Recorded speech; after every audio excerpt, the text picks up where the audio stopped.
Sepsis puerperal. La sepsis materna es una causa significativa de morbilidad y mortalidad materna y es una causa prevenible de muerte materna. Según un estudio en Texas, cuando se incluyeron los abortos y las muertes fetales, la incidencia de la sepsis grave asociada con el embarazo aumentó de 11 por 10.000 embarazos en el 2001 y a 26 por 10.000 en el 2010.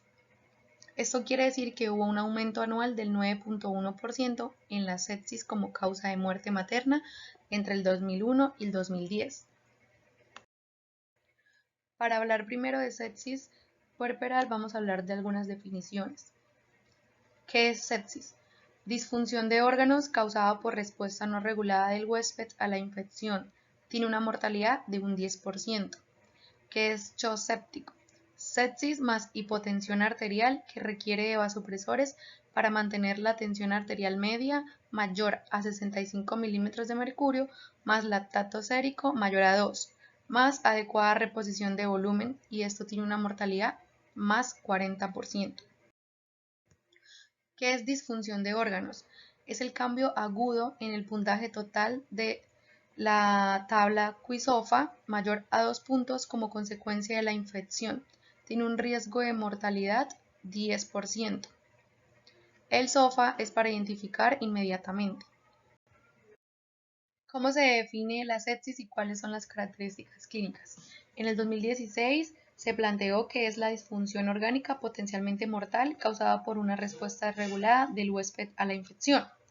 Entonces, hoy en día, la sepsis enfatiza son los signos de disfunción orgánica más que los signos de infección. Y para ayudar en la evaluación de la sospecha de sepsis, se introdujo en la práctica clínica una breve herramienta de evaluación conocida como la SOFA rápida, que es el puntaje QI-SOFA que evalúa la presencia de 3 criterios clínicos. El QI-SOFA evalúa la hipotensión sistólica menor a 100 milímetros de mercurio, el estado alterado mental y la frecuencia respiratoria mayor a 22.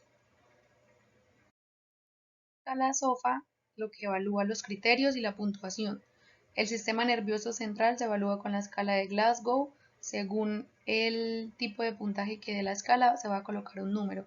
15 es de 0, de 13 a 14, 1, de 10 a 12, 2, de 6 a 9, 3 y menor a 6, 4. La parte renal se evalúa con la creatinina y la diuresis.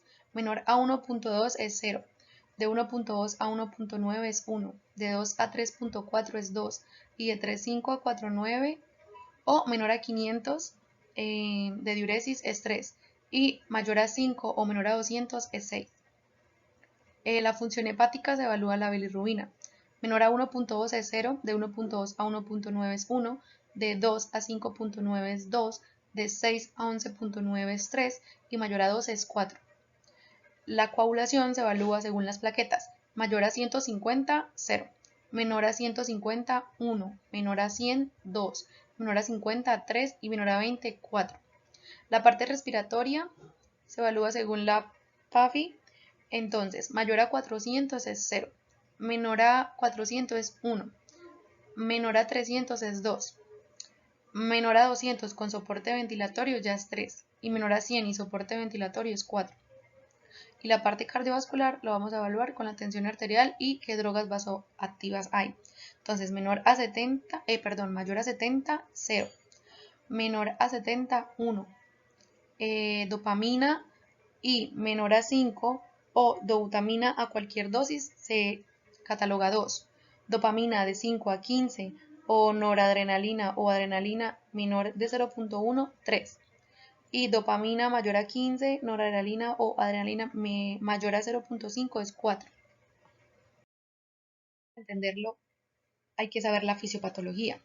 Entonces, es la respuesta inflamatoria excesiva que ocurre con la sepsis, incluye la extravasación del albúmina y líquido, con hipovolemia intravascular resultante, y esto hace que haya liberación de citocinas, provocando una disminución de la resistencia vascular sistémica y un aumento del gasto cardíaco. Aunque hasta el 60% de los pacientes con sepsis tienen una fracción de eyección inferior al 45%, y eso es una disfunción sistólica. Que nos habla del daño orgánico causado por la sepsis. En un lado tenemos los órganos afectados y en el otro lado las características clínicas. En el sistema nervioso central nos va a alterar el estado mental. En el sistema cardiovascular nos va a dar hipotensión por vasodilatación. En el tercer espacio, disfunción miocárdica. En el sistema pulmonar, un síndrome respiratorio agudo. En el sistema gastrointestinal, un ilio paralítico. Sistema hepático, insuficiencia hepática o transaminasas anormales. Sistema urinario, oliguria o daño renal agudo. Sistema hematológico, trombocitopenia o coagulopatía intravascular diseminada. Y en el sistema endocrino, una disfunción suprarrenal y aumento de la resistencia a la insulina. ¿Son las etiologías infecciosas más comunes de la sepsis en el embarazo? Entonces, la fuente de infección en la sepsis corporal puede ser pélvica o no pélvica.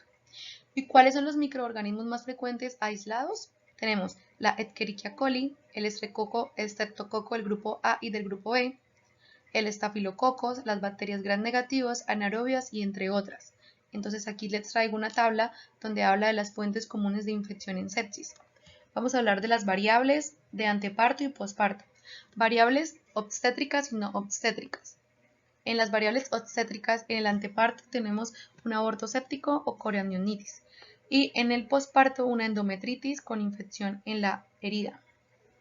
Si hablamos de las no obstétricas, tenemos antepartos como infecciones del tracto urinario, neumonía o apendicitis y las posparto, infección del tracto urinario, neumonía o gastrointestinal.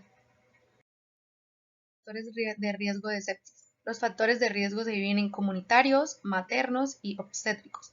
En los comunitarios, un bajo nivel socioeconómico y una carencia de un adecuado sistema de salud. En los maternos, tenemos anemia, desnutrición, comorbilidad como VIH, SIDA, malaria, insuficiencia renal y hepática. Primiparidad, embarazo múltiple, obesidad, diabetes, alteraciones de la tolerancia a la glucosa, alteraciones inmunológicas, infecciones cervicovaginales y antecedentes de inflamación pélvica. Y en los factores obstétricos tenemos operación por cesárea, múltiples exámenes vaginales mayor a 5, malas condiciones higiénicas, rotura prematura de membranas prolongada, trabajo de parto prolongado, múltiples maniobras obstétricas, retención del producto de la recepción, un trauma vaginal o un cerclaje cervical. ¿Cuál es el manejo inicial de la sepsis? La disfunción orgánica en una mujer previamente sana debe despertar la sospecha de sepsis. ¿Qué se debe realizar? Una excelente anamnesis, un buen examen físico y obtener cultivos según lo que usted vea en el examen físico. Sangre, esputo, orina u otros según esté clínicamente indicado. También se deben tomar los niveles de lactato sérico y pues iniciar los antibióticos dentro de una hora del diagnóstico como profilaxis. Cuando se sospecha o es segura la sepsis, después de que se inician los antibióticos y se obtienen los cultivos, uno debe empezar a buscar el foco infeccioso susceptible para controlar la fuente. Si se necesitan realizar imágenes y si se requieren, pues se debe identificar con ese foco. Por ejemplo, en el legrado para los productos de la concepción retenidos o el drenaje de un acceso.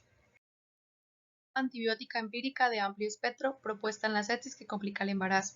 Entonces, hablemos de fuente de infección en corioamnionitis. El antibiótico recomendado sería ampicilina más gentamicina y se puede agregar una cobertura anaeróbica con clindamicinas o metronidazol si se requiere, parto por cesárea. O endometritis, ampicilina, gentamicina y metronidazol.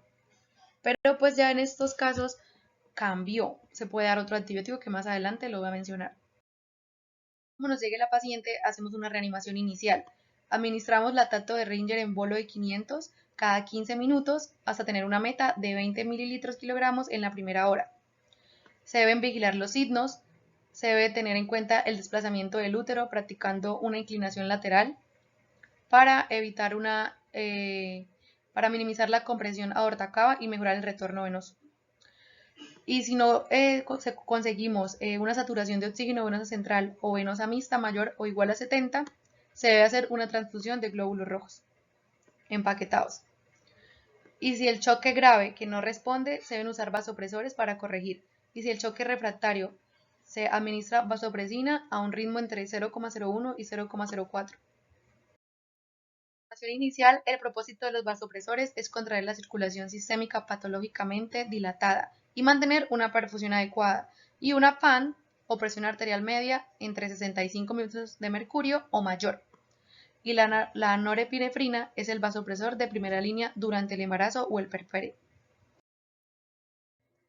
Ahora sí, en el tratamiento antibiótico debemos administrar en la primera hora, como profilaxis. ¿Y cuál es el antibiótico de elección? Piperacilina tazobactam, 4.5 gramos intravenosos cada 6 horas, o meropenem de 1 a 2 gramos cada 8 horas. En caso de no tener disponibilidad de los anteriores, podemos usar clindamicina 600 miligramos intravenoso cada 6 horas, más gentamicina 240 miligramos intravenoso día. En el caso de tener fármacos que afecten al feto, pues debe prevalecer siempre la salud de la madre. Como un ejemplo, en los quinolonas. Se debe desescalar el antibiótico de acuerdo con el resultado del cultivo y el antibiograma, dado que de esta forma va a disminuir el riesgo de resistencia bacteriana, los costos y la toxicidad. ¿Cuáles van a ser las medidas de soporte? Podemos aplicar corticosteroides como la hidrocortisona a 200 o 300 miligramos día durante 7 días, máximo 300. Maduración pulmonar fetal como betametasona de 12 miligramos intramuscular cada 24 horas por 2 días. Y se pueden corregir los defectos de la coagulación por encima de 50.000. Con plaquetas menores a 20.000 se deben transfundir sí o sí esta paciente. En síndrome respiratorio agudo, una ventilación protectora. La insulina la debemos tener en metas inferiores a 180 miligramos sobre decilitros en caso de haberse inducido una hiperglucemia por sepsis. Y si se le va a dar manejo quirúrgico a esta paciente, se deben mantener entre 80 y 110. También vamos a aplicar las medidas de compresión y una protección gástrica a estas pacientes. Vamos a usar heparina no fraccionada menor a 12 horas. Y si no se ha utilizado la heparina no fraccionada menor a 12 horas, podemos usar la heparina de bajo peso molecular mayor a 12 horas. Para la monitorización e intervenciones obstétricas, vamos a tener en cuenta las acciones que estabilice el estado hemodinámico de la paciente, que tenga entre 24 y 34 semanas, basarse en el pronóstico materno respuesta al tratamiento. Hay que ver cómo puede mejorar o cómo va a empeorar esa paciente. Y la cesárea perimortem 4 minutos para reanimar la paciente. ¿Cuándo está indicado el parto en gestantes con sepsis? El objetivo principal debe ser la terapia de apoyo hemodinámico para el beneficio materno y el tratamiento antimicrobiano con un control adecuado del origen de la infección. Si se encuentra que el útero es la fuente de la infección, se va a indicar el parto, sí o sí. Prevenir las muertes por sepsis. La mayoría de las muertes tuvieron un retraso en la atención y un retraso en la intensificación de la atención, es decir, actuar más rápido, atender más rápido. Y la mayoría estaban afebriles, lo que posiblemente retrasó el reconocimiento de la presencia de sepsis. Quiere decir que no solo la fiebre es la que tenemos que tener en cuenta para sospechar sobre sepsis, y que el 73% de las mujeres comenzaron con antibióticos que brindaban una cobertura inadecuada. También hay que saber qué medicamento aplicar. Paciente, eso es un resumen de lo que acabo de mencionar. Entonces tenemos una paciente con diagnóstico de sepsis 8 séptico. Podemos tomar 2 hemocultivos, el periférico central si se requieren adicionales y paraclínicos como lo mencionan ahí. Iniciar el tratamiento de reanimación como cristaloides, el de antibiótico con piperacilina tazobactam o suplementación de oxígeno si lo requiere. Y de segunda línea, si no está el antibiótico de primera, podemos usar meropenem. Si no se cumplen los objetivos de perfusión y de oxigenación, debemos actuar según lo que esté fallando. Entonces, si podemos usar cristaloides o vasopresores o transfusión según lo que se encuentra en dicha paciente. Es un flujograma del manejo quirúrgico de la paciente con sepsis. Entonces, si tenemos la paciente con sepsis y presenta coriandinitis, endometritis o aborto séptico, se debe iniciar la reanimación más los antibióticos y las demás medidas. Si es coriandinitis, se desembaraza. Si es endometritis o aborto séptico, se debe realizar un legrado séptico. Un legrado obstétrico, si lo requiere en la endometritis, y en el aborto séptico, sí o sí un legrado obstétrico. Si a las 3 horas pues no encontramos mejoría, ya se debe definir la laparotomía y según en la cirugía, el hallazgo que se encuentre se debe realizar. Si es por un absceso tubovárico, si es una miometritis, si es una pelviperitonitis o si es un miómetro más trombosis del infundíbulo pélvico, ya usted va a actuar según la patología. Y si en el shock séptico el ácido láctico es de 4 milimoles sobre decilitros o mayor de cualquier causa ginecológica u obstétrica, sí o sí, se debe inmediatamente llevar a cirugía de laparotomía. Textos o bibliografías de la información. Muchas gracias.